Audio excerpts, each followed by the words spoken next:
Just a couple of guys, a couple microphones, and a heck of a lot of know. It's Football on the Know with Jim and Joe.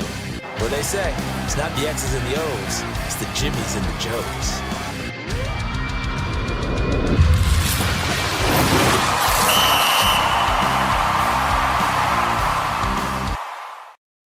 Alrighty. What's going on, everybody? Welcome to another episode of Football on the Know. I am Jim McPhee, and of course, alongside of me is Mr. Joe DeCapita. What's going on, Know-It-Alls? Welcome back for another edition of Football on the Know Show. I know we've been gone for a couple weeks, for a few weeks. Holidays are holidays, Joe. It's been kind of insane, for both our sides of the family, and we've been very busy. So we are just trying to get right back into the swing of things here. And listen, Jim, we have just approached the playoffs. We've made it here. Yet another season has passed us by, and you can continue and grow with this podcast or show or whatever you want to call it. But if you want to become in the know with Football on the Know, head over to YouTube for us, right over to our channel. We really do appreciate all the support so far that's transpired.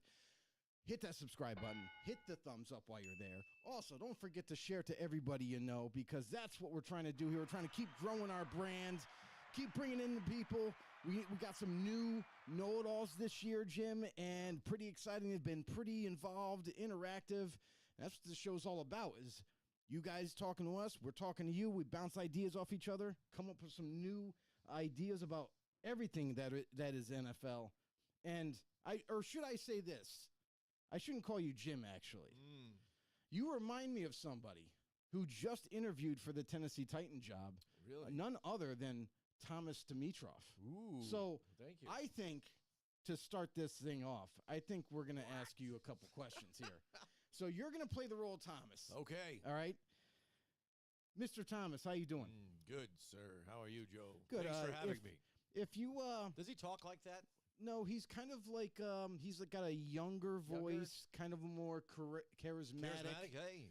Hey, Joe, it's a pleasure. That's better. That's really better. Appreciate you. That's better. So if the keys get handed over to you for the Tennessee Titans job, what's the first thing that you're going to do? Well, first I'm going to take a look at this offense and see what the hell went wrong. A lot of different things going on and a lot of mistakes happening here. And there's a lot of things to tackle. And that's why I'm going to go right to work, Joe. We go right to work when we get in there.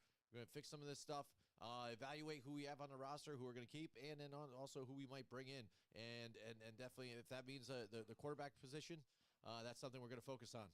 Yeah, that's cool. One other thing, too, that I'm curious about. I mean, you've been kind of out of the game, so to speak, in terms of the GM seat for quite a few years now. What have you done in your absence that has kept you in kind of like still in line with the NFL and the news around it?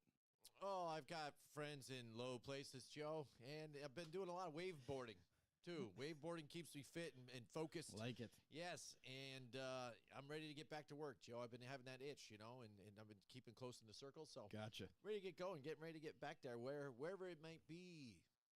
What do you think about Will Levis? Is he he in your plans or not in your plans if you were to get the job? Well, again, I'm going to evaluate whoever's there on the roster, see what we have, and see what we can do. And if that means even he needs to bring somebody in to, pressure him and to see, give him a little competition, I think that's something we can look at, in the future, because you got rid of Malik Willis there, so it pretty much handed the keys over to him. So, maybe now that's what he needs, somebody else knocking on his door to apply some pressure there and say, you're not just given the job. Excellent. One last question, Tom. There's been a lot of chatter about the Tennessee Titans as a organization and how it was misran by the previous regime.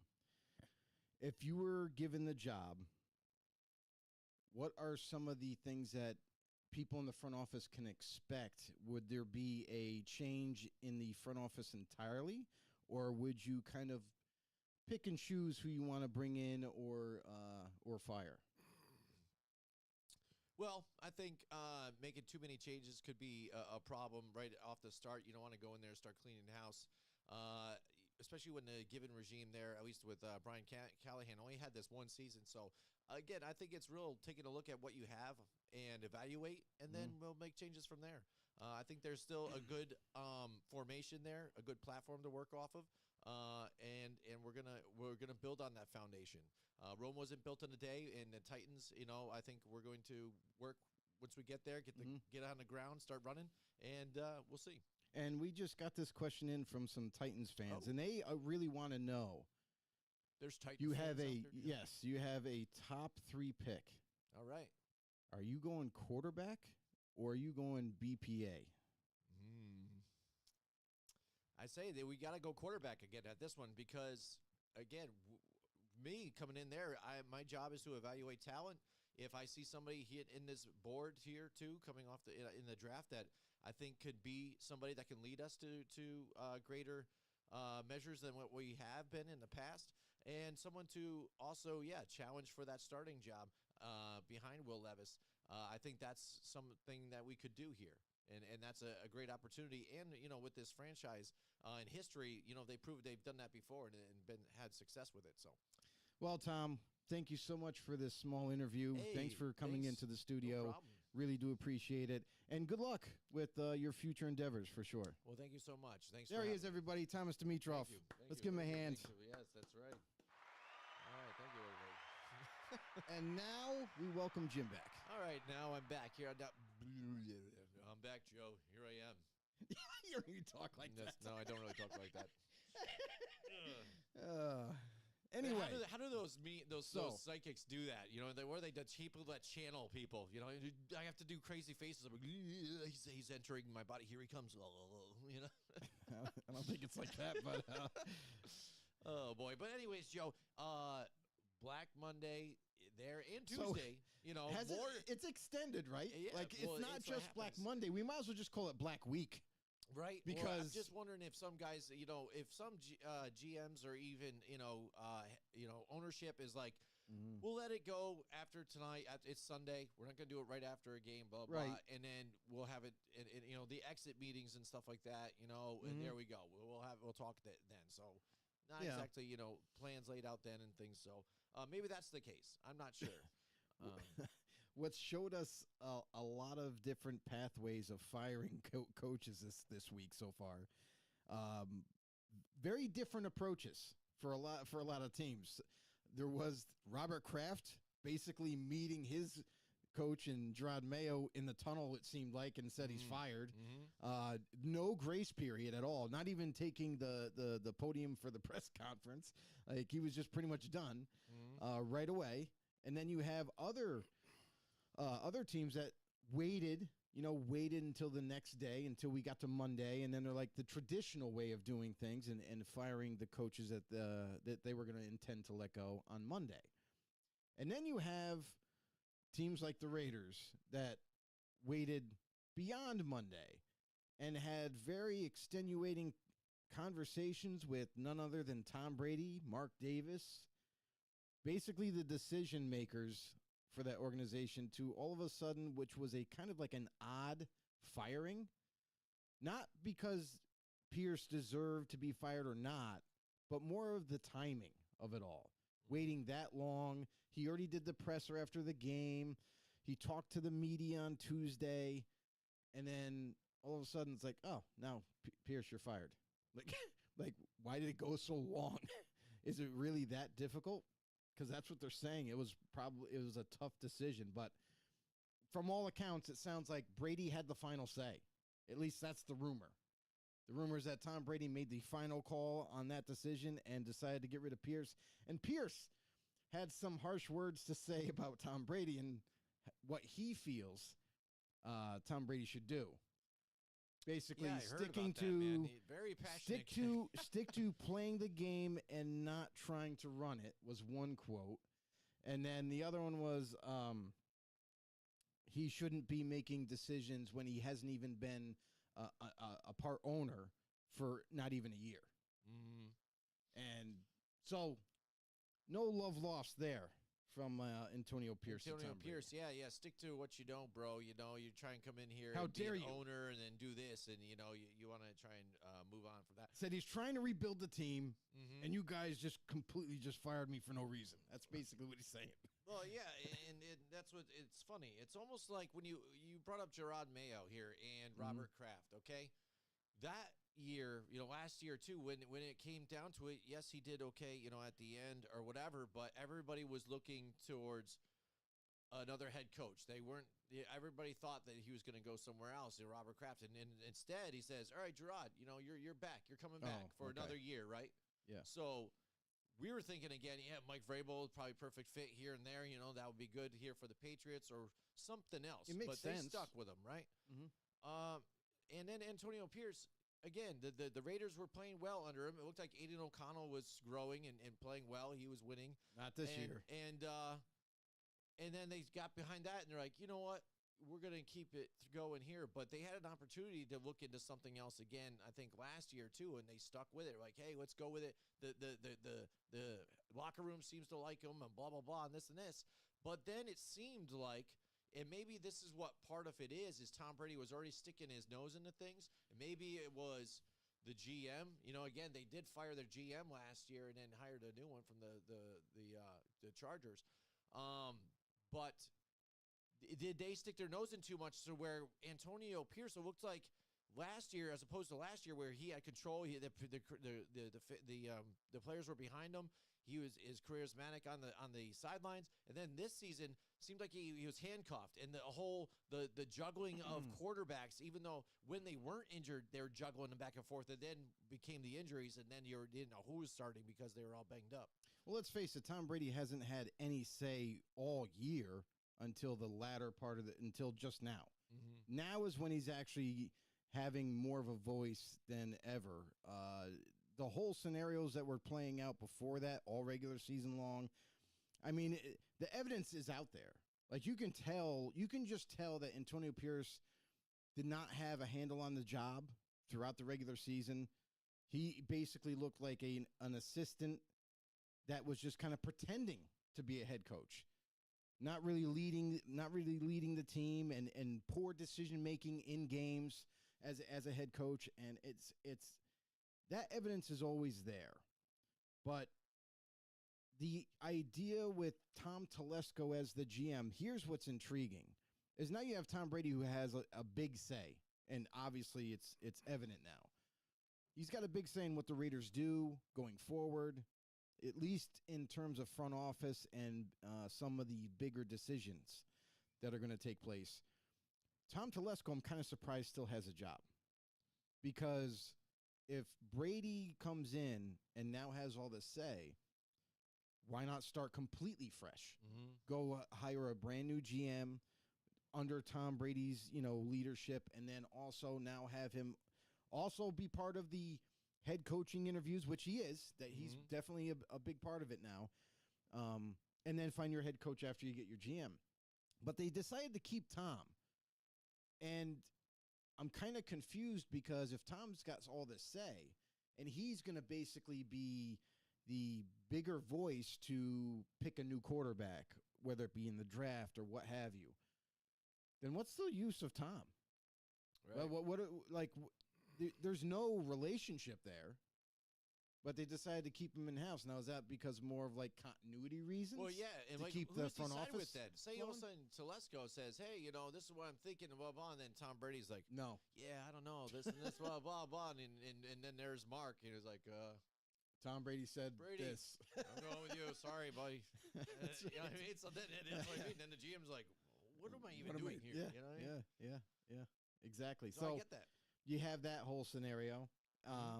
So it'll be interesting to see going forward how the power struggle, if you will, how that kind of shakes out with the Raiders. But it'll be interesting. Mike Tackett, OG Know-It-Alls, chiming in from YouTube, said, long time no see, guys. How's everyone doing? Just a heads up, on both YouTube and Facebook, your mics are low. I had my volume at 100% and could barely hear you guys. All right. Well, I'll check him up. Well, we were live from God. the other show last night, so I totally turned Joe's down a lot. Yep, and then mine was down a little bit, so I apologize. Is that Yeah, better, that Mike? Must be Just better. Let us know there. Sounds better now. It sounds better. Yeah. So, Sorry. Thank Anyway. you though for letting us know. but appreciate it, giving us the heads up so we can correct that. Yeah. Oh, actually, no. Here too. For some reason.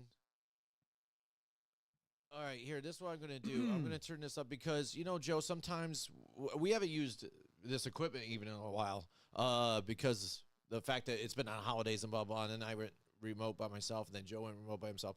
And the meter changes sometimes. So actually, this one here where we bring it down so it's not peaking, the meter was down here too. So that made a difference here too. Because this one mixer I keep always the same. So that was a difference here. So this might be a little better broadcasting. It won't change our volume in here, Joe, but it'll change the broadcast volume. So that's hopefully better for everybody. Chris Simpson chimes in and goes, I can hear you guys pretty good. All right, well, I just Appreciate it, jacked Chris. it up some more, too, so hopefully we're not too loud in here. Another Here we go. know-it-all. Chris, yes, that's right. Boom. There he is. He's a Giants fan. So He is a we're Giants talking fan. coaching carousel a little bit here, too. Now, there you go. Much better. There you go. Awesome. No problem. Thank you so much for letting Appreciate us it. know. We always appreciate that if you guys just let us know that. I don't want you guys to suffer through stuff if something's wrong. Let us know. We can fix it.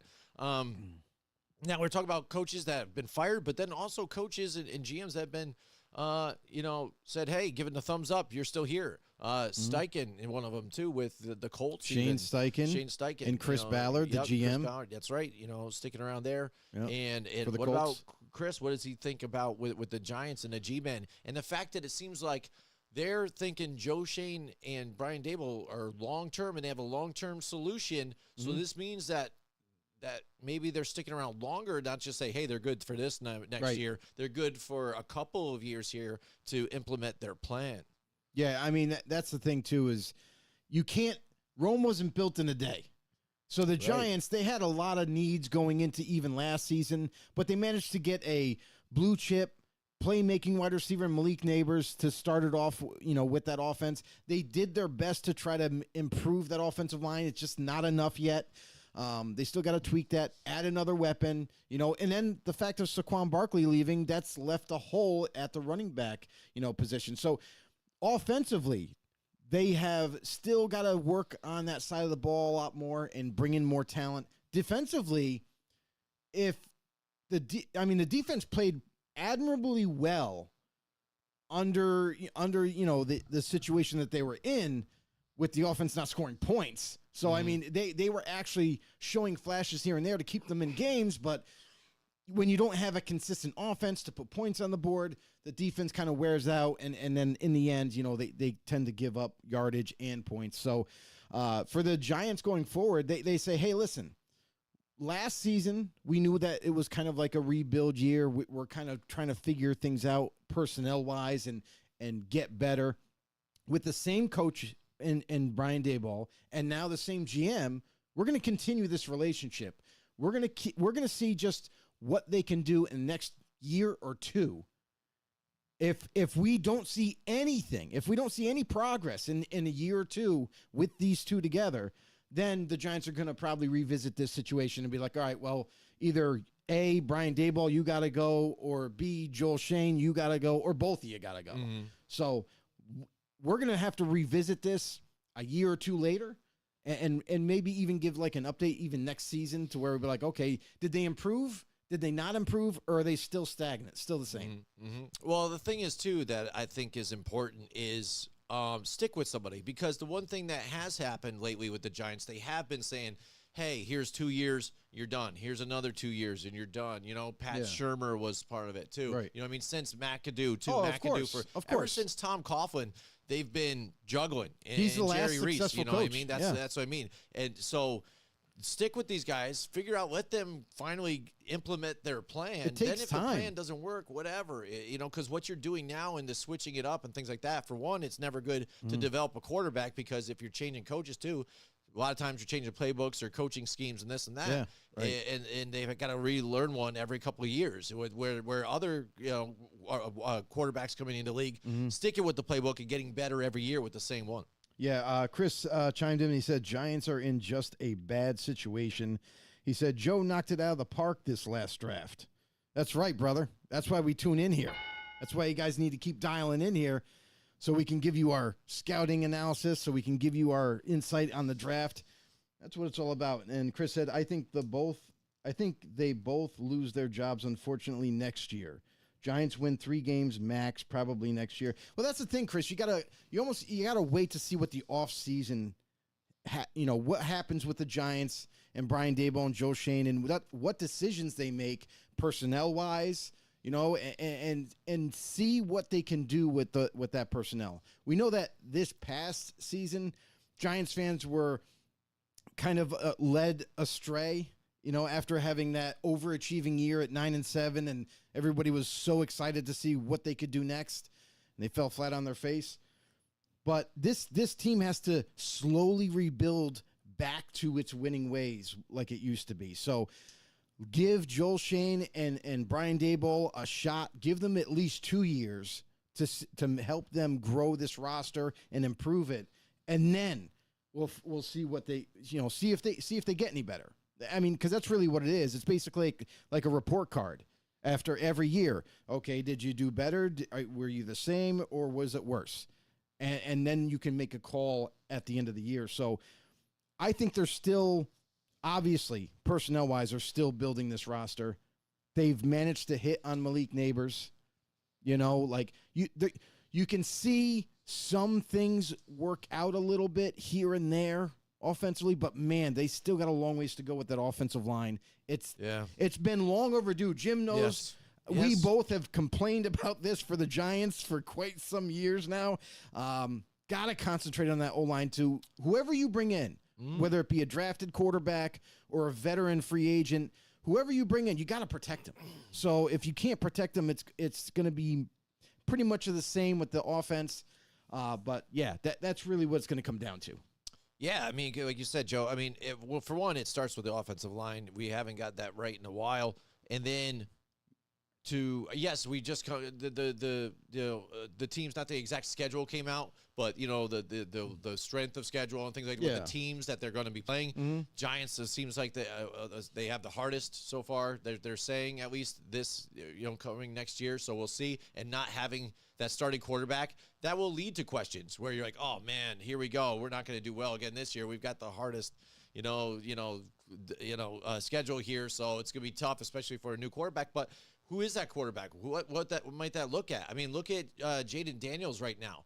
Washington had a pretty tough schedule here with everybody too, and they were able to succeed here and compete for the division. Couldn't make it all the way, but there they are in the playoffs here with a rookie quarterback. Right. You never know being able to turn it around, but also again, like you said, we did need to get that offensive line straightened out because it's been bad for a long time. Missed on some drafts, and then also I think coaching. They moved different coaches here and there out for the offensive line as well. Jim, you might be happy to hear the news about Mike Kafka. He's about to be interviewed for a couple of head coaching He's jobs. Always interviewed, and I don't know why. I do not know why to save my life. I get multiple years with like the second to last offense in the league, and people are like, man, this guy is ripe for a coaching spot. This guy, here, head coach all the way, or this or a coordinator somewhere else. Yeah. Dude. Yeah. I know. Blows my mind. I don't know. Where do people see it? Apparently, it's a thing right now. Just going back to your Jaden Daniels description about what to look for quarterback. There's not that quarterback in this draft, though. Unfortunately for the Giants, it's not there. But we know for a fact they have to take a quarterback. They have to. Now, does that mean first round? No. I don't think they have to take a quarterback in the first round just because they're picking high. I would say it'd be different if it was a year ago or a year ahead, like next year, like the following year's draft, where the quarterbacks are coming out. Those would be better to go ahead and take early. But this year, not so much. Do the Giants kind of skip the first round and see what falls to them in the second round? That's an option. Do the Giants trade down, gather some more picks, and then take a quarterback a little bit lower? All possibilities, but in the end, the Giants are definitely one of those quarterback needy teams that have to take somebody and at least give them a shot. Who knows? You never know. Maybe you strike it, just the right way. And then we're talking about the quarterback they draft for the next 5 years in a positive way. So we'll have to wait and see when we get closer to the draft. Chris also says they could have Jesus himself play quarterback next year, and it wouldn't help. Giant schedule's insane. We do know about the schedule. It is a difficult schedule, but the bottom they had line, Jesus, listen, they would have a better running the game because he could just part bottom the line- offensive and defensive line, and there's the hole. Just the go for bottom the line hole. is the fact that offensive line needs to be reconstructed. If it's not, then you will see much of the same. That offense continue to struggle, regardless of who they have at quarterback or at wide receiver or even at running back. And the other good thing about this upcoming draft, the running backs, there is an enormous amount of highly talented running backs coming out. So the Giants should be able to get another one besides Tyrone Tracy Jr., and that'll work out well for them. Mr. Mike Tackett chimes in, says, can we just do away with the Rooney Rule? Pat's interviewed their required candidates. Now they can focus on their head coach, which I'm inclined to believe could be either Texas head coach or Steve Sarkisian, Texas. Yep. Oh, the University yep. of Texas. Yep. Steve Sarkisian or Mike Vrabel, who has already interviewed there. A lot of people are already going with the assumption that Mike Vrabel is hands down going to be the Patriots head coach, and it makes a lot of sense. I get it. It makes a lot of sense. He gets to go back home where he played, where he started coaching. It's a match made in heaven, right? However, he just concluded a Chicago Bears head coaching interview today. If Robert Kraft said, "Hey, Mike, we got to do some things so then we can hire you, so just kind of hang back for a little bit and then we'll make the announcement and get you signed." Great. But why would he go and take that Chicago Bears interview then if that was the case? So I understand keeping your options open, right? If you're Mike Vrabel, obviously, like almost everybody under the sun that needs a head coach is probably going to request him for an interview, probably going to try to bring him in. I get it. But I'm not so sure he himself might not want to go to New England, which would be weird, but I'm just speculating right now. But I'm saying, like, if I feel comfortable, I was a former player, I was a coach there, yeah, that's where I'm going to go. Kraft told me behind closed doors, we're going to work this thing out, and then I'm going to be. So if anybody hits me up and said, "Hey, we want you to come interview for the job," I'm kind of saying, no, I'm not interested in that job. And then a few days later, you find out, officially announced, New England Patriots head coach. Yeah. Then everyone's like, okay, that's why, we get it. Yep. But why take that interview? Yeah. That's interesting to me because if, in fact, Robert Kraft is 100% saying, yep, we're going to hire Vrabel, it just is a little weird to me. So I'm not really sure he was given that confidence that he was definitely getting the job. And that's why he's going to continue to do his tour and take those other interviews. Yeah, and I think, again, if he's the name that's being bounced out there first, if all of a sudden, it's me, I'm like, and then my name's getting thrown out there, and I'm like, I'm having every single interview. Because, again, money talks, too, in situation. Even what's going to be best for my family, too. Where do I even want to go and live in New England with my family? Fuck no, dude. I don't want to go. Yeah, maybe I'll go somewhere else. Do I even want to go to Chicago? I don't know. Maybe not. But, what else is out there? You know what I mean? And check it out. And who pays me the most? And what do I got with the roster, too? Because right now, New England, they got a young Personnel's a quarterback, big stuff deal. like that. But you got to add some stuff. You got to fix the offensive line, get some more weapons. The defense. The defense, absolutely. So there's work to be done. There's do a I lot wanna of do work. that. You know what I mean? So We talk about the Giants. The Patriots are not far behind the Giants where, like, they need a lot of work. Yes. Yep. They found their quarterback, so they got one big step forward other than the Giants do right now. However, the rest of that team, man, they just need to upgrade it all. So, I mean, that situation to me is kind of like, Drake May's there. That's what's kind of intriguing if I'm Mike Vrabel. Like, they already got the quarterback, it seems like. Now just build around him.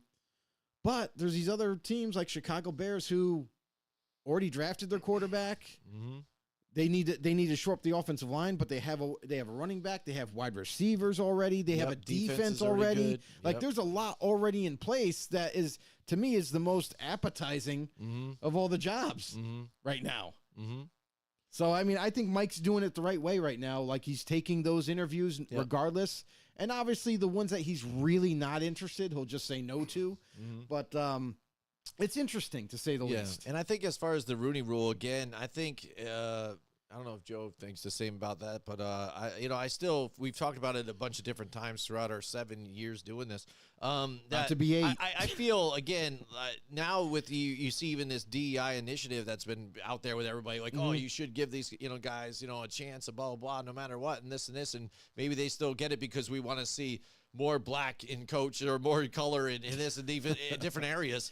I'm like, that's one, like racist in its other sense too, because you're just choosing these people because of their color or whatever. And the fact that even say I'm a different person of different ethnicity, and that's why you're bringing me in right now, like, but I might have merit, but really I'm brought in just because solely you're told that you have to at least at one point. That's just disrespectful, I think, too, and like I wouldn't want to be that guy. And Brian Flores has discussed this and said that how he was kind of upset with that whole thing. Like, I don't want to be that token guy. I'm the token black guy that comes in here and gets interviewed, and then I don't have the job instantly. You know what I mean? Here's the funny thing about all this is you're starting to see teams do this a different way now, where like you look at some of the black coaches that are under our assistants, right?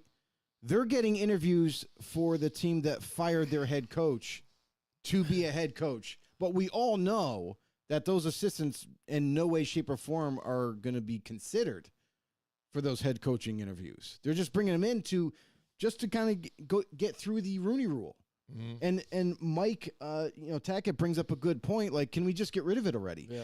I understand when it was in place, it was set in place for a reason, because it seemed to be where like, when a coach got fired, it was just the next 1 or 2 coaches they interviewed, they hired some white guy. Yeah. And minorities weren't getting as much opportunity back then when the Rooney Rules first implemented. Right. That made sense then. Yeah. Now we're in a spot where there's so many different minorities in the NFL at every level. You look at referees, you look at assistants, you look at coordinators. It's all throughout the NFL now. And we're at a point where color isn't seen like it was before. Whereas like, even though they're telling us that. Now it's different. Now it's just like, just hire the best guy. Yeah. And you're seeing it right now. You're seeing Aaron Glenn being sought after like crazy by 3 or 4 teams right now, going to interview and legitimately interview for that head coaching job because they've seen what he's done with that Detroit Lions defense. And they're like, yo, we want that guy over here. So Rooney Rule needs to go away. Right. Like the NFL just needs to do away with it and let's go forward. And so we don't have any more of these nonsense interviews for the water boy. Well, the thing is, too, media won't let it go because what's the first thing that went out there once Gerard Mayo's being let go, Antonio Pierce being let go? Mm-hmm. Well, they're only one and dones, and they're both black. Mayo doesn't make sense. And they want to get replaced by Mike Vrabel and then maybe Ben Johnson over there or whatever, another white dude. And this is what instantly came out in the media. But that's like, that's not true. Like it's not true. But that's what they keep pushing, and you need to have that stop. But you can't shut down media, and you can't be like, "Oh, you guys can't say that." This is what. But they keep drumming it up, Joe, and this is what's annoying about it. It's like we keep saying, as the people, just let it go because it's not that big of a deal, dude. We are all who we are, and we're just living together in this crazy world. They keep drumming it up to this and keep trying to make it a storyline. Just like anything else. That's why it still exists and why they keep doing it, and it's ridiculous.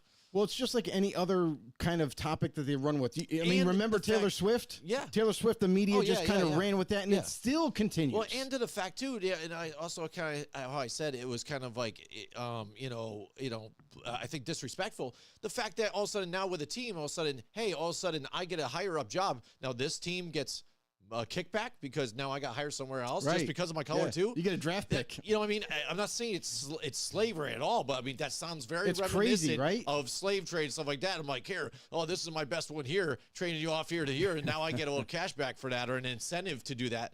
Yeah. What the F is that, dude? Yeah, you know it's just weird.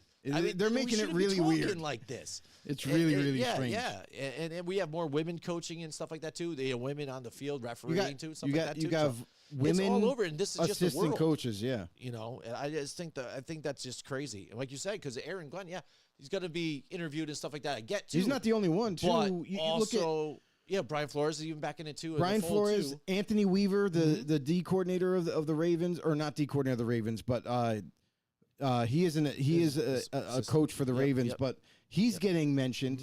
So surprisingly, Zach Orr isn't, who happens to be the D coordinator of the Ravens so far, anyways. But you got all these other guys that now are coming up through the ranks, and despite the pigment of their skin, now they're getting opportunities because they are that good as coaches. We've seen it.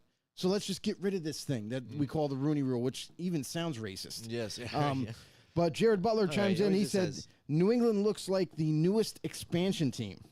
I don't think they're that bad. Like, come on, man. That's what Chicago kind of looked like at times. Here's the deal, though, is the Patriots are definitely one of those teams that are just in complete rebuild mode.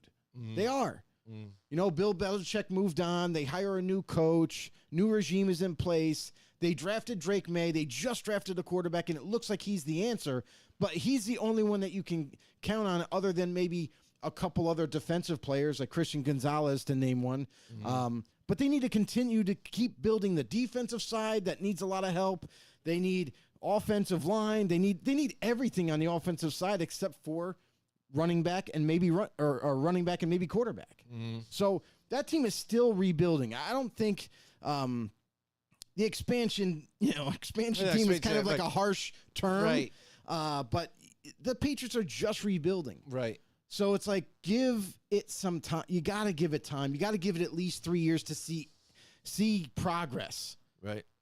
And then we can kind of revisit that and say, okay, yeah, well, they really haven't gone nowhere, and it's time to make another change. You know what's funny though is when you talk about expansion teams, I think that with teams that still look like expansion teams that have been the latest expansion teams, the Jags got to be like that type of team where they've had some success throughout their franchise history, but nothing crazy at all. And they're always seem like they're consistently looking for something and going through a bunch of different coaches. We saw even with the Carolina Panthers, same thing. Expansion team, well, the latest, but they have made it to the Super Bowl a few times, not successful there. But since those two stints, really, again, nothing. This last two seasons, a season and a half, with Bryce Young, didn't look very good at all. They couldn't win. They can't get people in the stands.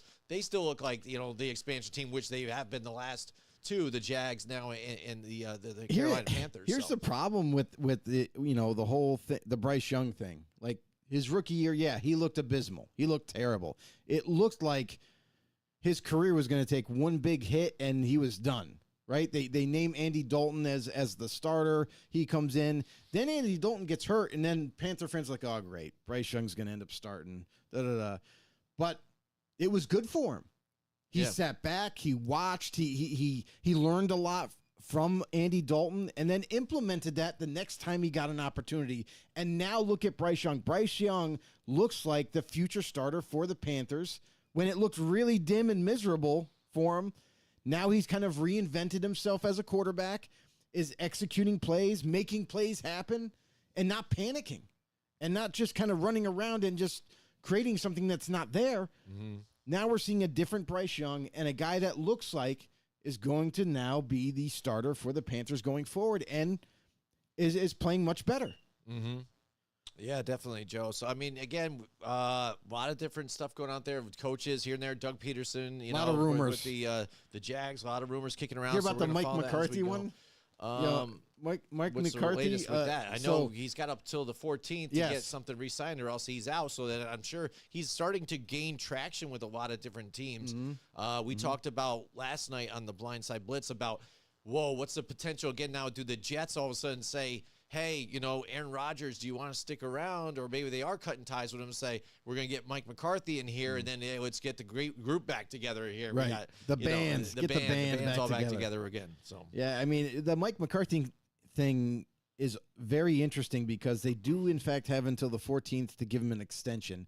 Or Mike McCarthy's free to talk to whoever he wants, take any interviews he wants, because then his contract is expired. And it's interesting because the Bears have already asked permission to interview him, and the Cowboys, denied it. And obviously the Cowboys are probably working on an extension as we speak before the 14th. But the Bears are very interested. the Raiders, I hear now, since they fired Pierce, are interested in Mike McCarthy. And the Jets, honestly, makes a lot of sense when you brought that up last night, that if the Jets could talk some sense into Aaron Rodgers and Devontae Adams and say, hey, listen, guys, we really want you guys to stay. If we somehow can get Mike McCarthy here, a proven head coach, a guy who has won in the NFL, a guy that you know very well and is successful. If we can nail him down and bring him back, would you guys stay? And it shouldn't even be just about Aaron Rodgers and Devontae. It should be you should be going after too as well. Mike McCarthy regardless. Yes. But at least they could have that conversation with those players and be like, hey, listen, if we get this thing done, you guys got to stay. Right. You guys got to. You already know his offense. You already know the calls. Like it would just make too much sense. Yeah, and that makes it good for Aaron Rodgers if they do bring somebody else younger into, because he even said that he's willing to stick around to be that mentor, veteran, be a mentor to somebody too. So, like you said, it sets them up now, but it also sets them up long term. So they're not at a full rebuild. I think that'll bring something to the fan base, and then also the locker room, because that's one thing about that locker room too. Oh yeah, they just were all over the place. They seemed really diminished. Didn't like the head coach the intern that they had in there. Jeff Albright. Albright. Nobody was responding at all. And he wasn't managing games very well either. So I think that'll change a lot of different things in that organization. Yeah. A coach with experience, it usually works out pretty well. Especially a coach that has a lot of success already in the league. Joe, I was just real quick, as we were talking about, the Giants and stuff like that and potentially what they could do and stuff like that, I took a peek at upcoming free agents and stuff like that. Okay. There's a lot of older guys that are receivers and stuff like that and stuff and other skilled spots, but it gets interesting. Though, in a lot of different teams, some of these playoff teams are going to lose some key guys or they have to re-sign them. Or quarterbacks that have showed out or that have been playing with other teams now are going to be available. And what's going to happen with the Vikings after this run with Sam Darnold? Is he re-signing with them? Is he going somewhere else? And how big of a free agent would he be? And would he go to one of these franchises that, hey, they need a quarterback, but then they're not going to be able to get one high? And do they go in on the Sam Darnold, stuff like that? So there's a couple other guys out there, not as big as Sam Darnold right now. You've got Trey Lance that's supposed to be a free agent, Zach Wilson, stuff like that. Nowhere near of what, Sam Darnold has been putting out there for value. But Jacoby Brissett is another one stuff. But interesting. That dude's terrible. I know, exactly. I said that's another one that's out there. But a lot of different talent out there, especially the Vikings have a lot of decisions to make. Aaron Jones, Stephon Gilmore, Byron Murphy, Harrison Smith, and Sam Darnold. So, there's a lot of different stuff going on. So, free agency, we're going to talk about not tonight, but in the upcoming weeks, too, getting into the draft and stuff like that, too. So, we're super excited about that and where will some of these guys eventually go and do some of these teams that are looking for a quarterback or whatever, fill some voids with some of these guys that potentially could be available. Yeah, it's interesting. There's some quarterbacks right now, like we don't even know what's going to happen with the Steelers situation. Yep. Or which one are they signing? They're signing somebody. They can't let them both go. They have to sign either Justin Fields, the younger guy who's only 25 years old, about to be 26. Russell Wilson, do you sign the aging vet who may or may not be there for another 2 or 3 years, and maybe he retires after that? So do you want longevity or short-term success? Sam Darnold, the interesting thing about that is Sam Darnold's played himself into franchise quarterback role now. He's done such a good job with that team. Now everyone's going to say, oh, yeah, but week 18, he looked like shit. Like, well, yeah. He had a bad game. He had a bad game. Every quarterback goes through it. They're not always perfect. But Sam Darnold, to me, has earned the right to get paid like a starting quarterback now. And I think the Vikings have to. I think the Vikings have to pay him to keep him. And everyone's going to be like, oh, well, J.J. McCarthy is going to be back next season, and he's going to be ready to go to start. Well, the good thing for the Vikings is the fact that they're not paying him next to nothing for a quarterback. He could stay as a backup for the next year or depending on the contract they give him, 2-3 year deal, something like that, until they feel like JJ's ready to take over. Or they just give him a 3 year deal and say, you know what, we're going to play it by ear. is JJ the guy? Does he become the guy for them? And then when Darnold does, in fact, move on, then they can just throw JJ in and everything is good? Or, maybe JJ McCarthy just never pans out. Right. But at least they still have Sam Darnold as their starter. Yeah, I mean, looking at that quarterback room right now and what it might look like next year is pretty crazy again, because they even showed it on the broadcast. You had Daniel Jones on the sidelines even for some reason too, just there chilling out watching the game. Well, he is part of the team. No, I get it, but again, I don't know. He's I don't know. I don't think he'd need to really be there. But you got J.J. McCarthy there too, and then also the backups that they have now behind Darnold that are still just they're dressed, ready to play. I think it's interesting for those guys. But Joe, this time of year, it's Hall of Fame time. We're gonna see new Hall of Fame finalists named. They get, stay in the hotel. They get the, guy knocking on their door coming up soon here, and we're unveiled. It's time.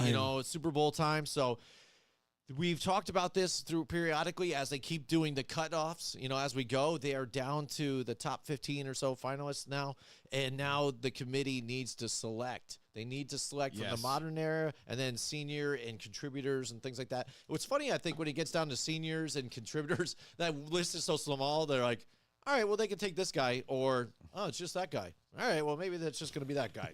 You know what I mean? So I think that's kind of funny here. But when it gets to the modern era guys, it's still hard to pick out of these because, again, at most, they could pick 5 guys. That's it. Right, right. So, again, and a bunch of guys that we've named before are still on this list, and they're here. I'm going to list it off right here. I'm sorry I don't have photos for anybody out there, but here we go. We got Eric Allen, Jared Allen, Willie Anderson, Jari Evans, Antonio Gates, Torrey Holt again, Luke Kuechly, Eli Manning, Steve Smith, the wide receiver, and Terrell Suggs, Fred Taylor, Adam Vinatieri, Reggie Wayne, Darren Woodson, and Marshall Yanda. Tough list to guess from some of these guys. And then some of the guys that Very tough. Consistently make the cut, but then they are not selected in the top 5. And I think that's going to be the trend again. So let's just cover the modern era guys, and then we'll get to the other ones in a second. Well, actually, let's just do the other ones quick, though, too, because seniors, you got Maxie, I don't even know how to do that, pronounce that, but Bohan, Sterling Sharp, and Jim Tyre. So I know who Sterling Sharp is. I'm sorry I didn't get to see some of the other guys, senior players. But Sterling Sharp, I think the fact that he's made it through all the way through and not made it on the list, but now he is a senior on this one. And I remember back to his playing days, and he was good, but I think I think he gets overshadowed by Shannon Sharp, being the tight end and stuff like that, and what he was able to accomplish here, when he was playing with the Broncos and stuff like that. But I think Sterling had a really good career with the Green Bay Packers and stuff, and one of those key wide receivers and things. But I haven't looked at his numbers to see if he is really Hall of Fame worthy. But the fact that he's sat here this long and now he's up for seniors, I think is interesting. And for the coach, Mike Holmgren's there.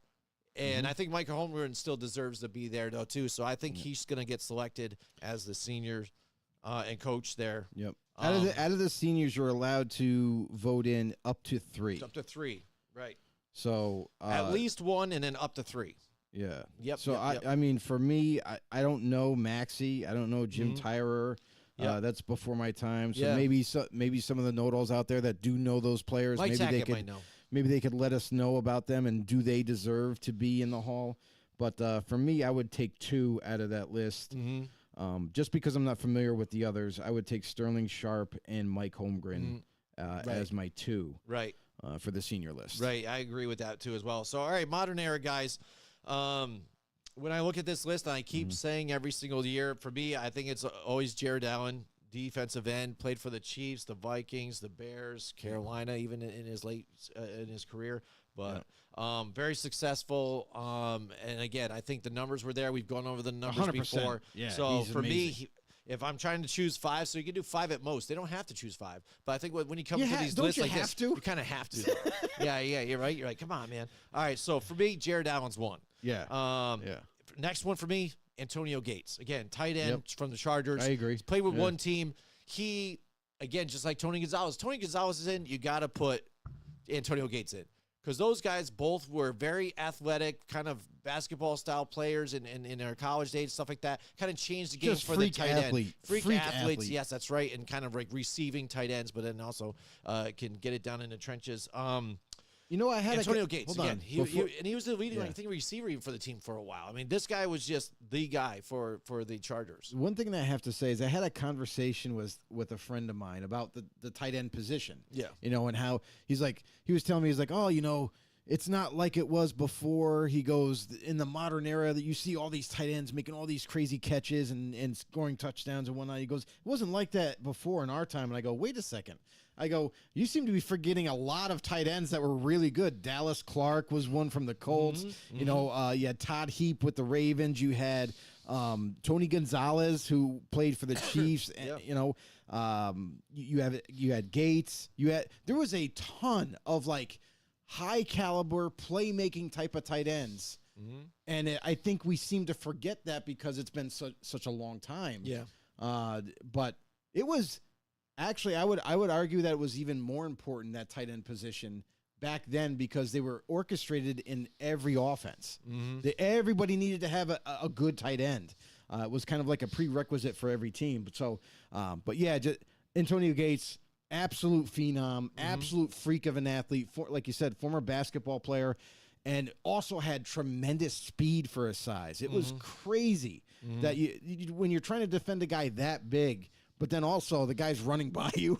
Right. It's like, wait a second, this doesn't make any sense. Right. But yeah, Gates was amazing. Yeah, and as far as tight ends, again, there were a bunch like that. Algie Crumpler on top of that too. He was a key Ben receiving Coates. kind of guy. Ben Coates. Ben Winter Coates. But I think even the difference then is they all could block still, but still catch. Yep. I think it wasn't until like Jimmy Graham and the Saints Where where there's you more just had a receiver. strictly Yeah. wide receiver and Yeah. that type of tight ends were available. Yeah, more of a receiving threat for sure. But those guys, But you see those guys come and go though. you think about it, they recreated that position.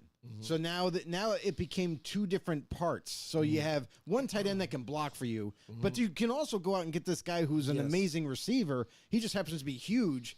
Put him at receiving tight end, and that kind of made that whole modern shift for the NFL in that position. But back then, not only were these tight ends like Antonio Gates great, but they also blocked. They did everything. Did everything you need them to do. Rob Gronkowski, obviously everybody knows him.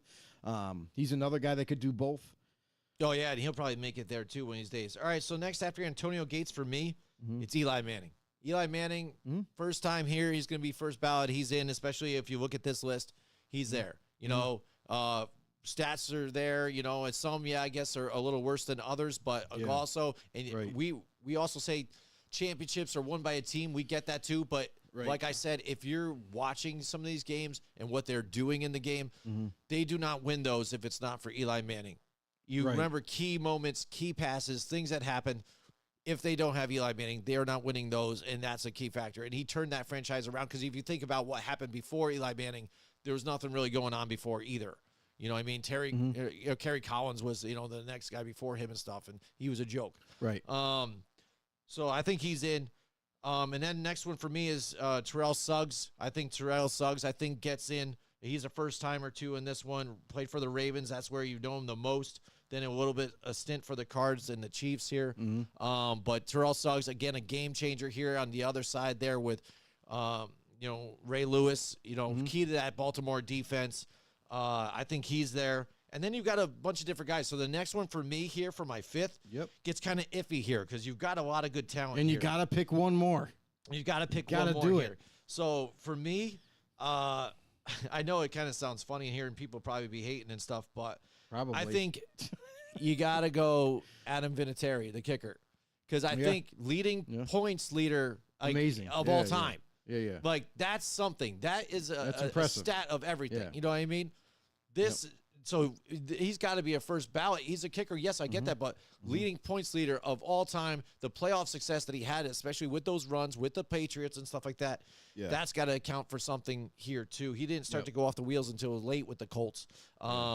But he was one of the best kickers in the league for a very long He time. was still really good with the Colts, too. Yeah, for a time. Yeah, absolutely. Like, it was. I get mean, the the tenure that Adam Vinatieri held and the fact that he was good pretty much throughout his entire career. Right. Like, even after the Patriot days, he was still nailing Right. field goals left and right for the Colts. Right. Like, it was pretty impressive to be able to see him play and just how impactful he was as a kicker. Right, and then because that's what kind of led to it for me. Because then even the other guys, there Yeah. are debatable things with them. I think Of to an course there extent. are. Just So- like any player at all. And I'm actually kind of shocked that some of these names actually made it Yes. to the top 15. You I look agree at too. Fred Taylor, which I'm baffled why he made it to the top 15.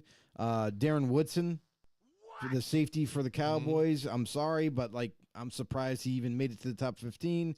Luke Kuechly, and people, Panther fans are going to have my head for this, but I'm shocked. Luke Kuechly, honestly, it was just about, how long he got to play. It was a short career. Yeah. You can't, even though his numbers and stats every year were like right up there as the top linebacker, he was amazing. Don't get me wrong. I loved him. I thought he was just a great linebacker. However, that short amount of a career, it's very hard to get numbers up high enough to even be considered for the Hall. And honestly, he was great in the short time he played, but you need that length. You need longevity in the NFL to get those numbers up to be Hall of Fame worthy, and he just wasn't there. I agree with you on that one too, because again, there's Yeah. other exceptions like Barry Sanders, and I get even too, and he was a game changer. You know what I mean? Yeah. No, but dude, that's Oh, what I'm yeah. saying. And That's Luke crazy. Kuechly, yes, he was a great linebacker, but he wasn't changing the game.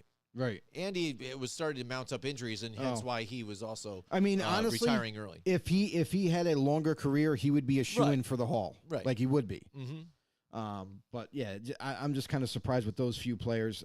For my 5, it's going to be pretty straightforward. It's going to be Jared Allen at defensive end for the Chiefs, and obviously, he played sometime with the Vikings and Panthers.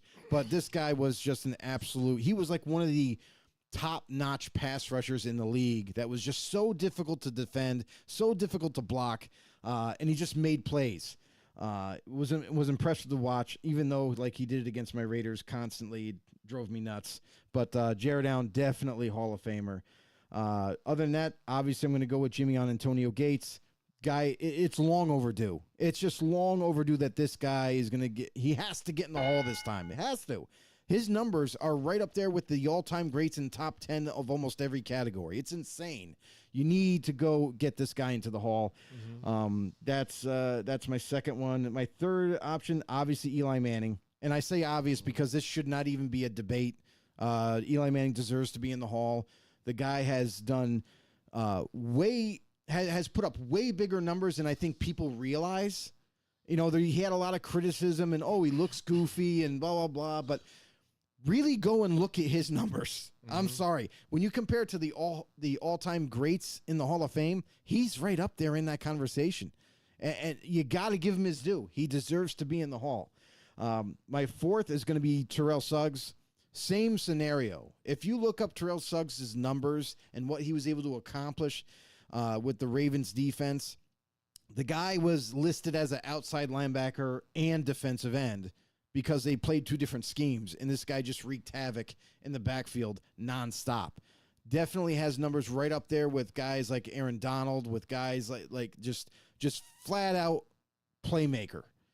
So Suggs deserves to be in. And now I'm on my fifth, right? So it's 1, 2, 3. Eli Manning sucks. Yeah, Yep. fifth. I'm on my fifth and final one. I got to give love to my old lineman. I got to give it to him. Marshall Yonda deserves to be in the Hall of Fame 100%. Dude was amazing. Could play guard, could play tackle, and did it for an enormous amount of years and was successful. Obviously, as he got to the last couple of years, Father Time caught up with him, and he wasn't able to be the same guy, but man, was he impactful. And honestly, you could even swing it and say honorable mention, Willie Anderson at tackle for the Bengals. He deserves to be in the Hall. And Adam Vinatieri, I'm 100% on board with that. But I had to get an old lineman in there. I just had to. But yeah, Adam Vinatieri deserves to be in there as well. There you go. So there you go. You pretty much agreed, to an extent. You got Marshall Yonda there too. I had to get an old lineman in, Jim. Yeah, I got to get show that. the big men love here. No, I get it. But we can only choose 5, so that means one of these guys is off the list. But let's see if That's right. the group goes committee. with us. The We'll see committee. if the committee agrees. A lot of times they don't. They don't listen. They don't listen to us. And they do throw out shockers again.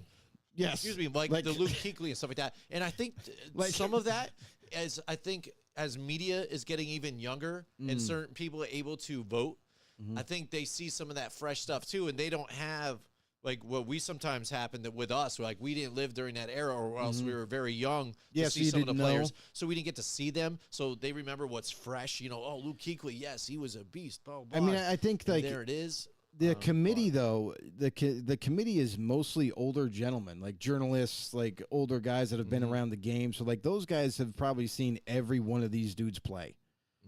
Maybe not the senior list, but definitely everybody on the modern list.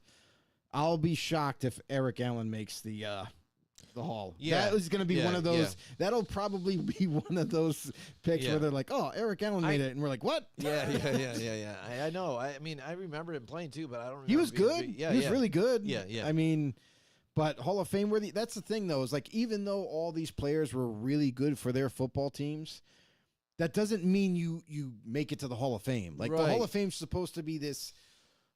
It's just an immense milestone for you as an NFL player to even be considered, let alone get in. Right. And there's and sometimes, Jim, like you just mentioned it kind of, that players get in who really technically didn't deserve to get in.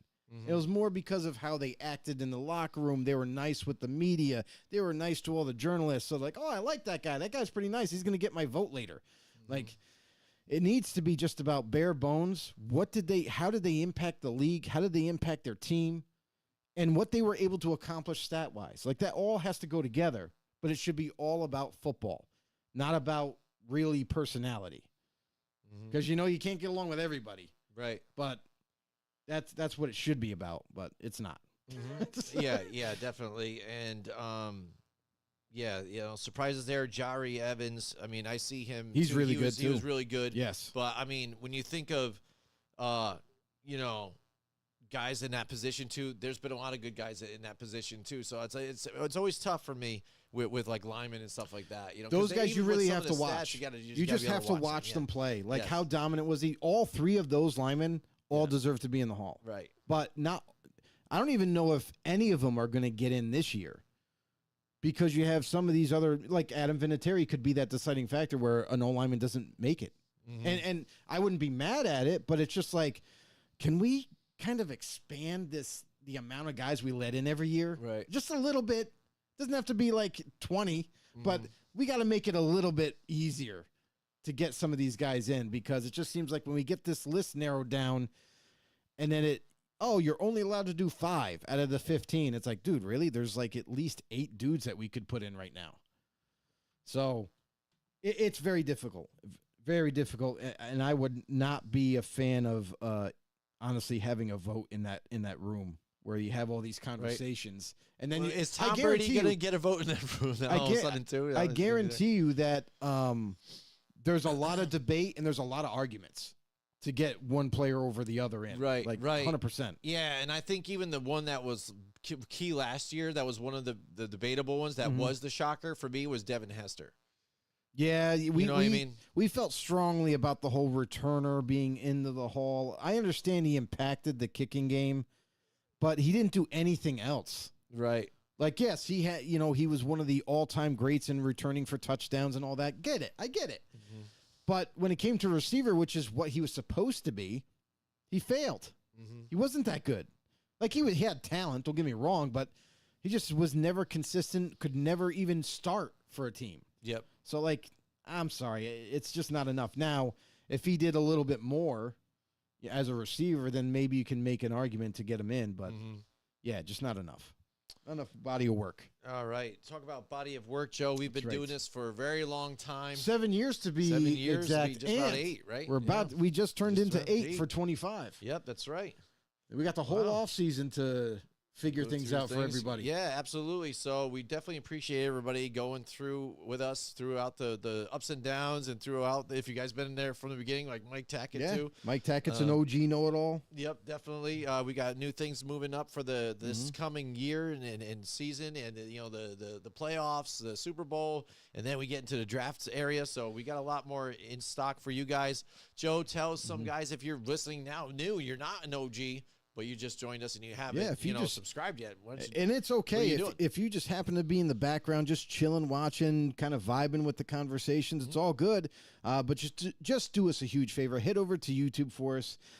Hit that subscribe button. Also hit the thumbs up while you're there. It's absolutely free. It doesn't even hurt you. You just click a button. It's awesome.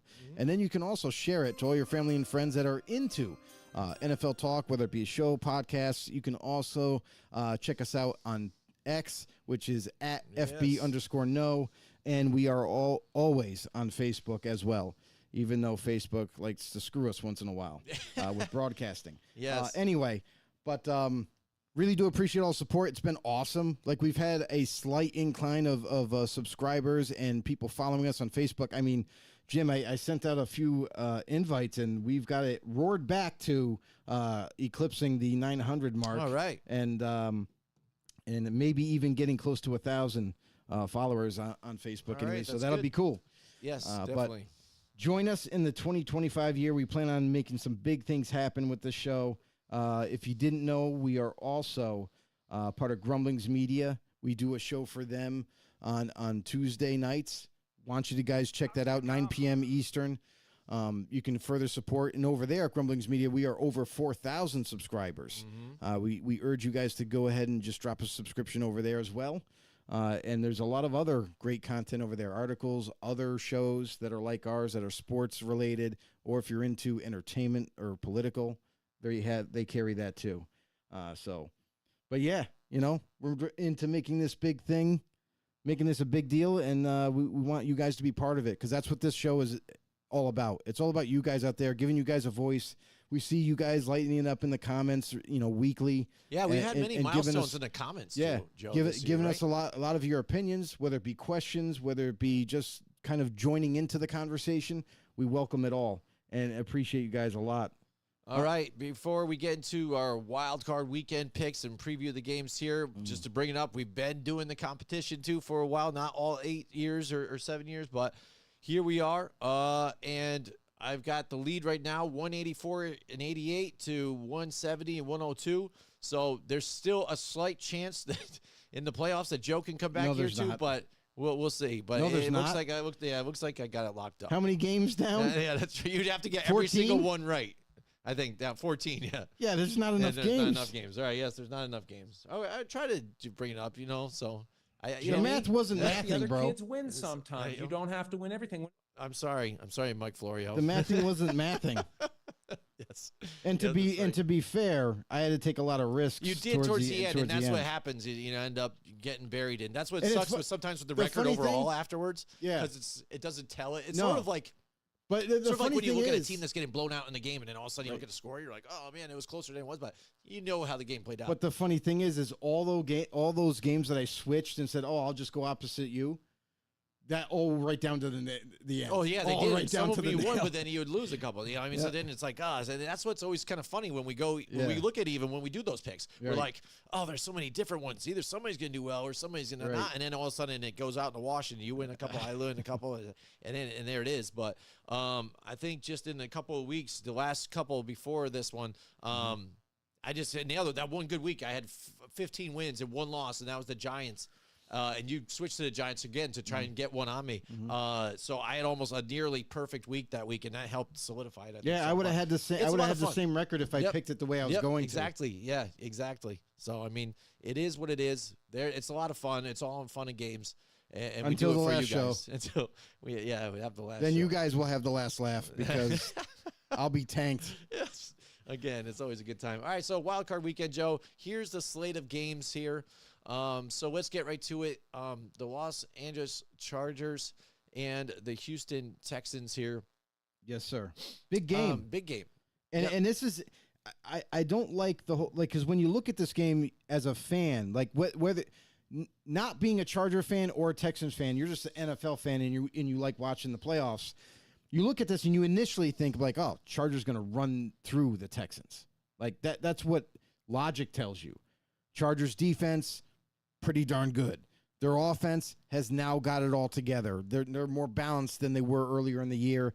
They basically changed the way they called plays and changed that offense, tweaked it enough to become more balanced, and that made them even more dangerous and racking up points. Ladd McConkey, one of the best rookies this year, has kind of torched everybody. I believe he finished third in receiving yards in the league, not just as a rookie, but in the league against tough competition. Jamar Chase obviously is way up there at number 1. But this team overall, the Chargers team, is ready to go. They got a good coaching staff. Obviously, the return of Jim Harbaugh is going well for them. And there's not a lot of negativity when you talk about the Chargers. Now they're pretty healthy too, so going into the playoffs, you don't have to worry really about injuries. The Texans, on the other hand, they've had a rough go of it this year, and C.J. Stroud has not looked the same that he did a year prior. Most of that is attributed to that interior offensive line, which is absolutely playing pathetic football. It doesn't seem like they can get a handle on things and keep that protection up front, which is leading to a lot of pressures on CJ, flushing him out of the pocket, and he's just trying to make something happen, which in turn at times turns into a mistake. That's really the problem for the Texans. Now, defensively, the Texans are pretty good. They're pretty solid all across the board. It's really going to come down to that interior offensive line. How well can they protect C.J. Stroud? Can they give him enough time to get rid of the football? And if they're able to, then you're going to see this game become one of the best games to watch. But it's going to be predicated on just that. It's that simple. Can the Texans pass protect well enough for Stroud? If they don't, then obviously I think this is going to be like a one-sided type of victory for the Chargers. But if they do, it'll make it a really good game. And it's hard to figure out these games because it is the playoffs. It's completely different than the regular season. Every team knows that you either win or you're done for the season. There is no next week. So they all play at a very high level. Right. And like you said, Joe, the difference here, 52 sacks on C.J. Stroud made him uncomfortable. More turnovers, and the fact getting down there, despite having weapons that they have, 26th in the red zone. Getting down there, not coming out of there with touchdowns is a key factor here for them. And the Chargers, on the other hand, been very successful on the defensive side. Like you said, you weren't sure about what was going to go on with Justin Herbert here with a run-heavy type of offense, but again, they switched it up, became a little more balanced. Yeah. And so now, Chargers look like a real good contender now. This is going to be a great game. It's going to be tough. It is in Houston, so they've got the home field advantage there. Yeah. But this is going to be a knockout, drag-out game.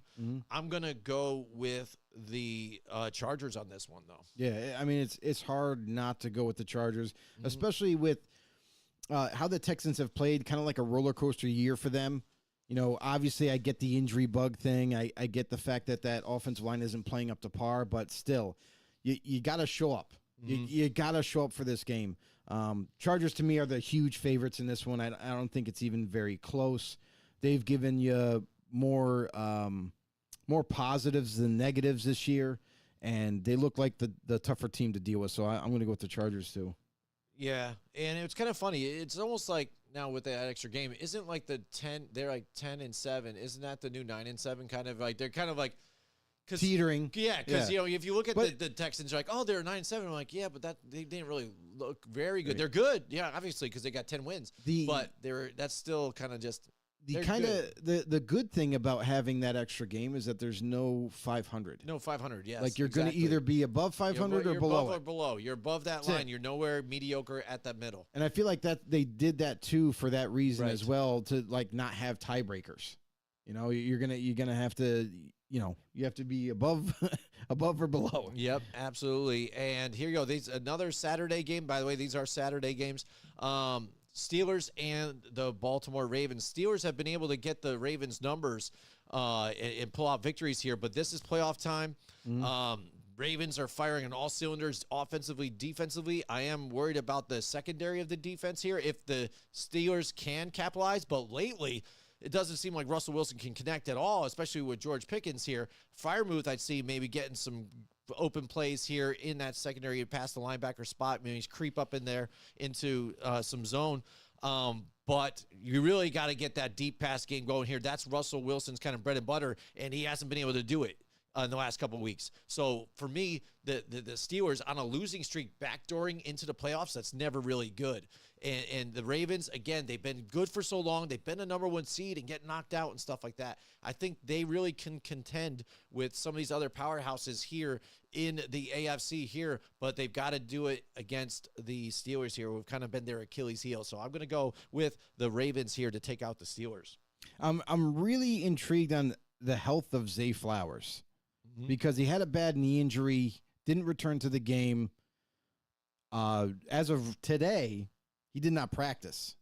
So I think if Zay Flowers can't go, because he's such an important, a vital part of that offense, that it's going to change some things. They're going to have to go to maybe Mark Andrews a little bit more often, Isaiah Likely at tight end spots, and distribute the football if they have to, Rashad Bateman.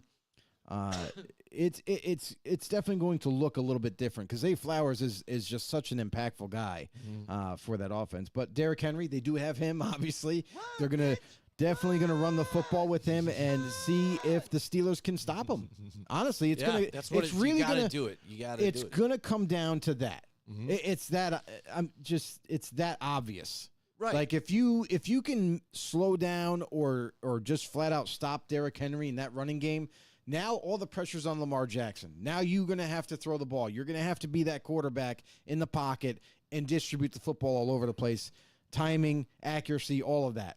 And when that happens, when all the pressure's on him to make things happen, a lot of times he fails because he's used to having that running game portion to where it kind of opens up things and the defense isn't coming down on him and pressuring him. And forcing him to make quick decisions.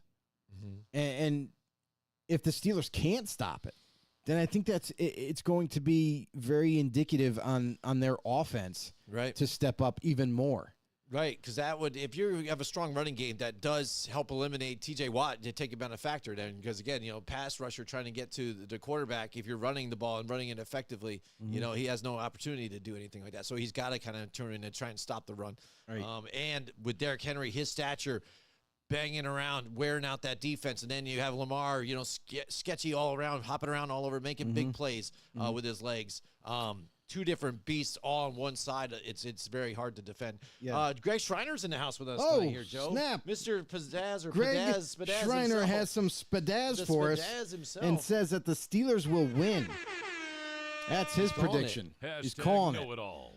The Steelers do get a little bit of a positive. They got rookie Roman Wilson going to make his debut for them. Is now a full participant in practice. He's been gone for pretty much all the season. And they're getting him back. So Steelers not so injury-ridden. Looks like they're going to be ready to go. Obviously, the Ravens will be ready to go too. It's going to be a really tough battle. And I got to say, playing in Baltimore, very difficult. And the way the Steelers have entered the playoffs, like I said, it leaves me no confidence at all in the Steelers. Not to say that they're definitely a good team. They're definitely playoff caliber. But, man, to lose that many games straight, to struggle going into the playoffs, George Pickens dropping the football left and right the last week of the season. Dude, right out in the open, right in your hands. Russell Wilson basically couldn't hand it off to you any better. And you're dropping the football. Austin, their number 2 or number 3 receiver, he dropped the football a couple times. It's now they're getting Roman Wilson. Maybe he could be the difference. I don't know. We'll have to wait and see. But even though the Ravens' defense, too, has kind of struggled in the passing game, they've gotten better the last couple of weeks. So I really like what I've seen with the Ravens. They're definitely one of the hotter teams going into the playoffs. And I look for the Ravens to kind of pull away a win here. Sorry, Greg. I'm going to have to. Greg says Mike Tomlin is a real G. Mike Tomlin straight up with you, but he even said it even last week when they was going for it, on fourth down. He said, "Hey, if we can't make that 1 yard, then we're not very good. Then, and what are we then? You know what I mean?" Right. And he's tested them, and they've kind of not done it. You know what I mean? They've not answered. There's no answer. And so it says it right there. You could be as tough as nails. You could be this and this, but he called out his team, and they didn't answer. So he can be coaching as well as he can and still try and hold these guys accountable. And he's going to test them in this game. I just don't think they answer the call here. Yeah. So, and that game's a night game, by the way. That's going to be pretty cool. 8 it would p.m. be game. Yeah. So that'll be awesome. All right, getting to Sunday now. Sunday. We've got the Broncos and the Bills. This, for me, again, and Greg, I'm sorry, this really calls out trap game to me. I don't know why, but it does. It kind of does. The Bills, they do Bills things sometimes. It seems very Bills because the success that they've had this season. Josh Allen playing lights out, MVP candidate. They've got Chase Brown there, a good running game going on with him. The defense seems good, but then at times they seem like, what are you guys doing here? On the other side, the Broncos try and help out Bo Nix here, get quick into intermediate passes. Don't let him hold on to the ball too long, too. That helps him out. The offensive line doesn't have to protect so long. And then that strong defense making plays. This is going to be tough. At least it's in Buffalo, so that's big for them, too. Maybe you'll even get some more weather to help you out in this one. I haven't looked at the weather report right now, but I'm picking Buffalo, but I don't know. There's something there's something about this game that says trap game to me. Yeah, you could definitely see it being a trap game for sure. The Broncos are one of those teams that you really don't want to face in the first round. The defense is second to none. They're one of the best defenses in football. And Bo Nix and that offense has slowly gotten better every single week leading into the playoffs. The Buffalo Bills being home, I still think this team's going to win. Like, they are so healthy. So isn't the Broncos. Broncos are another team that are going into the playoffs very healthy. The Bills are getting back pretty much everybody. Like, Amari Cooper's back in the fold. He was a full participant today. Terrell Bernard, he's back. He's a full participant. Everybody's healthy on the Buffalo Bills. So this is kind of what I was alluding to when we talked about it like a couple weeks ago about some people were like, out on the Bills, like, I'm not really sure how they're going to do in the playoff. I have more confidence now than I did, early in the season. I definitely do, because I've seen this team fight through adversity. Josh Allen basically carrying the team early in the year. And then as they got healthier, as they got all back together, it's the perfect timing going into the playoffs to be healthy, to take care of business in Buffalo. I got the Bills and Josh Allen in this one. Greg says it's all good. Look at Josh Allen's stats in the playoffs. Broncos can't compete with that. Just because he has stats in the playoffs doesn't mean it's going to work in this game. In the 5 years that he's been there in the playoffs, he's 5-5. But he does have a better touchdown to turnover ratio altogether too, mustering up 21. No, that can't be 21. Yeah, 21 touchdowns and 4 interceptions. So that's very good too. But again, is key too. Does he run the ball too? Does he effectively? He's going to do whatever it needs to be done. So I think they win still, but I wouldn't be surprised if somehow with Sean Payton there too, and what this Broncos team has kind of been doing, that somehow the Broncos can sneak in this one. But I'm going Bills. Circle the wagons. I want to see these guys go far. I don't want the Chiefs to be there in the Super Bowl. So if any other AFC team, is fine with me, and if it's the Bills, God bless it. I mean, it'd be nice. I just hate to hear from the Bills fans around here because, I'm a Giants fan and all that. I have to hear grief from them all the time. Oh, who's the only team in New York? That's Well, technically they're right. Yeah, I get that. Well, just depending on who they play, but who they're cares? still the team. You can't really put it in Manhattan. Where are you going to put that stadium? I mean, honestly, who cares though? Yeah. Who cares if you're the official New York team? Yes. Like, that's something to be proud of. How's those taxes? Right. Yeah. Exactly. Yeah. Anyway, he's laughing. All right, so there we go. Next game, Green Bay and the Eagles. I think this is going to be a tighter game. But Green Bay is really sketchy too. How healthy is Jordan Love? But then also, what's the team going to do here? I know a lot of times Jordan Love, especially in the last game too. Again, inconsistency. That's another guy. Sort of like if you put him and C.J. Stroud together in the same thing. They had such good success last year that you expected to see the same or more this year, and it was a little tick downwards, a little less. They did pick up Josh Jacobs here in the offseason, and he's been running well for them. He's a 1,300-plus rusher for them, so that's key to try and compete with this Eagles team. But Saquon has been lighting it up, almost broke the record. Jalen Hurts, though, for them, too, is key with them to see what the health is for him on this one.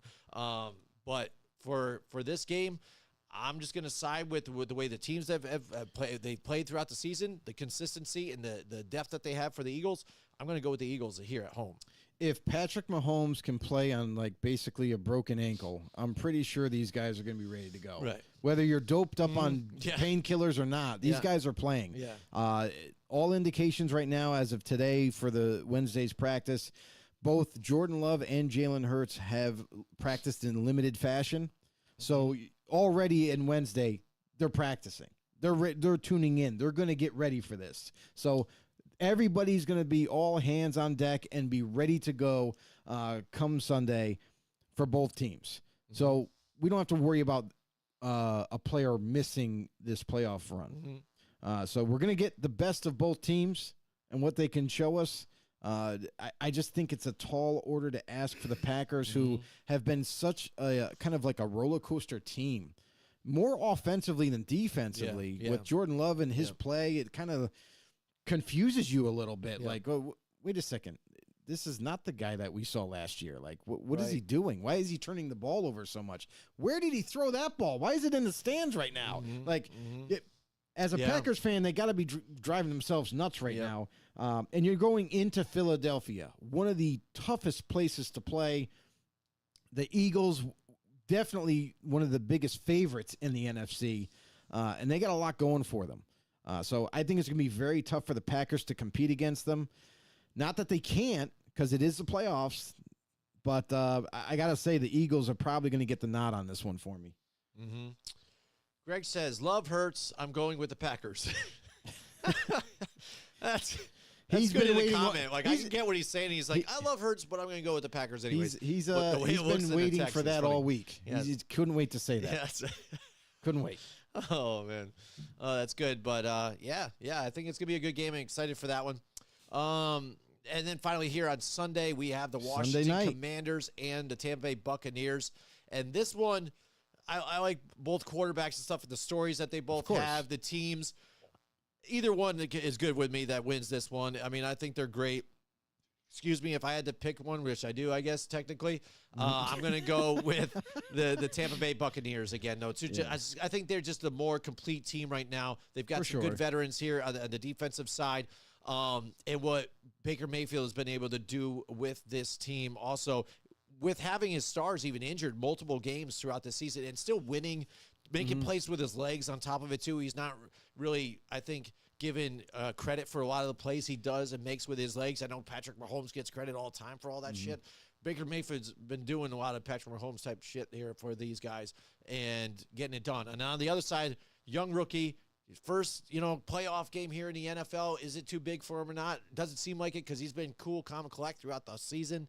But again, that defense has been spotty. That offensive line also spotty throughout the season, especially mainly early on in the season. But then also when they get down to the red zone, are they effectively going to be able to score here? This is going to be a tight game, exciting to watch. I'm excited to watch it, but I'm going Bucs. I had a major concern for the Commanders' offensive line early in the year, but that kind of got relieved by just how much better they got after they started to get chemistry with the new players on that line. It seemed to get better and better and better. And Jaden Daniels, absolute rookie phenom. We told you right here that Jaden Daniels was going to be that special. We told the Bears they should probably draft him. They went Caleb Williams. You see how the franchises are kind of going in different directions. For the Washington Commanders, like I said, the weakness for them is defense. Like, they just don't have enough of the key pieces on that side of the ball to make a difference. Dan Quinn is doing his best, adding free agency, adding whatever player he could get his hands on, even in the draft, trying to add defensive talent. but it just isn't enough. It's not ready. It's not a finished product by any means, but Jaden Daniels in that offense can give them a chance to stay in the game. Tampa Bay Buccaneers, we were all worried about Antoine Winfield Jr. Is he going to be healthy? Is he not? Both teams are actually coming in healthy in these playoffs, which is actually kind of funny because every time I look at the injury report for all these teams, it seems like, oh, no, we're all good. Everybody's going to play. Everybody's practicing limited or full, and we're ready to go. It's amazing how at the end of the year when it's playoff time, everybody's available right now. So no nagging injuries, apparently. We're all going for it. Tampa Bay, one of the late teams to kind of get into this race. One of the teams that and they did the same thing last year where they kind of like showed up late in the season, and then they started to really play well with Baker Mayfield and climbed their way into the playoffs. They did the same exact thing this year. Yeah. Clawed their way there. They got a home game out of it, winning the division. Baker Mayfield and the Buccaneers are going to be very tough to beat. I would not be surprised, though, just like we talked about the Broncos and Bills, I would not be surprised if somehow the Commanders pulled this off because of their offense. But I'm going to go with the Buccaneers in this one. This is one of these things where, like, Baker Mayfield will not be denied, and I look for him to continue his success in the playoffs. Right, so far, we got the same ones here. I know the competition's over, so it doesn't really matter. Over. So there it is. Christian Dickinson's in the house. What's going on, Christian? All no right. one else. He goes, I know, I'm late. Yeah. But you both better have said Eli is a first ballot Hall of Famer, no doubt. Can't tell story of football without him. Christian, I'm sorry. Sad to tell you. Yeah, he didn't make the cut for us. No. I'm sorry. Oh, no. He did. He was there. He was easy. He was easy. I mean, come on. Yeah. Like, really, like, Eli was probably going to be the first guy that gets it. That's the easiest one to pick out of these ones. It's so easy. List that's here. Yeah, that was an easy one. Yeah. Easy one. Yeah. But yeah, so we just picked both picked the Buccaneers to beat the Commanders. That takes us into the Monday night football game, the playoffs. Vikings versus the LA Rams. Now, this is intriguing because there's discussion about the fires out there out west. The NFL is keeping close eyes on it. Like, as of right now, it seems like they're gonna play Monday night in LA, but if they have to, they're gonna find a neutral location, obviously because of the fires. And play the game elsewhere. But I wonder how that works for ticket holders. You know what I mean? Like, does everybody that bought a ticket, like, now, like, hey, guess what, guys? I know you bought hotel rooms and stuff to watch the game, but now we're going to play in Arizona. Like, you know what I mean? Well, yeah, Arizona. But, I mean, even for L.A., I think it might be even not that bad if they go, say, if they contact the Raiders and say, maybe we go to Vegas. You know, it's not that big of a drive, I think, even for some people from there, because I have made that drive from Vegas to L.A. before. Yeah. So maybe that's a like, that's okay, a NFL, too. pay me. It's in stores too, so I mean that'll help out. It's a beautiful stadium, but yeah, it might be easier for travel. Yeah, but it's all about safety here too, and you want a good game too. That's the other part of it too. Is we often forget as fans the human element of when tragedy strikes some of these teams, like the LA Rams, the LA Chargers. Like they're also affected too. So I wonder if for personal reasons, will they be affected going into these games, having their families or whoever's, people that they know and love are back there dealing with this. So I hope it's not a distraction for them. It's going to be on their minds, but it's one of those type of things where, like, I know, like, that's where my mind would probably be like, oh man, I hope the wife and kids are okay, or I hope my friends or family members are okay. So absolutely, we'll see what happens. All right, so getting to the game, Vikings again, they're disappointed about the loss to the Lions. It was a tight game, even though the record, the scores doesn't really show it. Just the Vikings were settling for field goals instead of touchdowns. They were getting just physically beat up, and with that defense, they were getting their hands on receivers all over, getting pressure on Darnold. The offensive line wasn't able to stop him at all, and he had no time. He was getting rushed, get his arm hit a bunch of different times, creating the turnovers, and then also turning the ball over on downs. So now here they are against the Rams. The Rams are a tough competitor here. Sean McVay and the team and the squad, and they've dealt with some adversity throughout the season, missing their star receivers and stuff. But now everybody's back and healthy. That defense has been getting them in good shape here and helping them solidify some of those wins, because even they had some sketchy times against some of these games. They've been that team that plays well, but then some other teams that they should beat, they lose to. You know what I mean? Weird. Embarrassed even by. So what happens here in the playoffs? I know Matthew Stafford wants to jump to that next spot and get another shot at the Lions here, because the winner of this game will go against the Lions. But it's going to be an epic game. I think it's going to be close. But I think I'm going to side with the Vikings again. They've got a lot of talent. Sam Darnold's still playing well. As long as they can protect him longer than 1 second, they should be okay. Get Aaron Jones involved in the running game, too. They weren't able to run the ball last week, really, at all, too, against the Lions. So they got to be able to effectively run the ball. No, they got caught. They got caught being behind, and then, you know how that goes. Eventually, but again, they were getting down there driving, ended up being... It leads into passing more. Behind.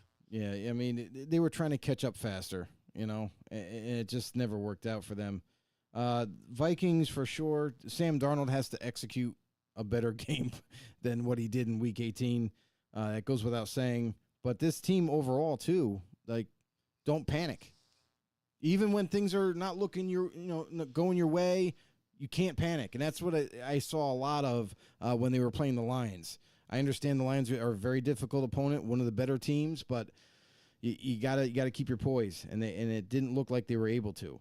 The Rams, both these teams, by the way, are completely healthy. They don't even have an injury report. It should be a really good game for both teams, though. The Rams are coming in healthy.